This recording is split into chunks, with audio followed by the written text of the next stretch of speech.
For them, it is a pleasure to burn. We all know who are we dealing with.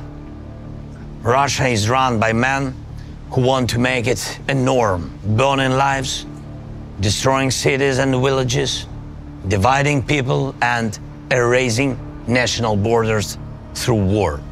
There is no nation that can stop such war alone. Unaided world leaders' engagement is needed.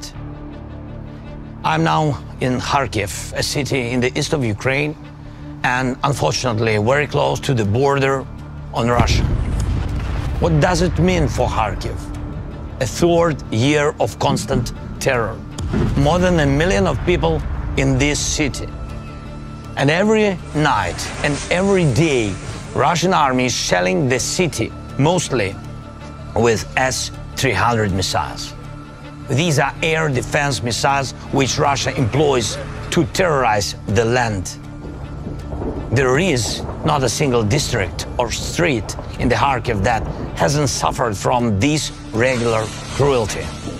Russia added strikes with guided aerial bombs. Russian aviation comes close to our state border and launches these bombs straight on the city. It is a weapon of indiscriminate destruction. And anyone in any city of the world, from Sao Paulo to Harbin, take this the same way as terror, just like all other Russian strikes on hundreds of other of our cities and villages. Some of them, once booming with life, are now burned to ashes, people less. A burnt out emptiness, the most horrible consequence of war. War that we didn't want in Ukraine, that we haven't provoked, and in which Ukraine is defending itself from Russian attempts to seize our resources and territories and destroy our national identity. And the world sees it. Behind me are the books burned down by Russian missiles. It was one of the largest publishing houses in Ukraine. People got injured here. Unfortunately, there are people killed. Temperature of burning here hasn't managed to totally reach for 451 degrees Fahrenheit. But that's what the leaders of Russia need and want, even higher temperatures. And not only on the sovereign territory of Ukraine, Russia is threatening almost all of its neighbor countries. Russia is the only state that captured the nuclear power plant and is openly using it for radiation blackmail. There is nothing that wouldn't become a weapon for Russia, including hunger. And exactly this the world felt when Ukraine was hit by Russian naval blockade. Russia is the only source of aggression and constantly tries to expand the war. Right now, these days, we are defending ourselves 60 kilometers northeast from this place, from yet another attempt of the Russian assault.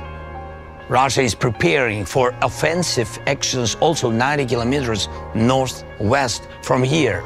They gather another group of troops near our border. The one who does all this doesn't want peace. Does Russia want a dialogue? Ukraine had the world's largest experience of lies from Russia during negotiations.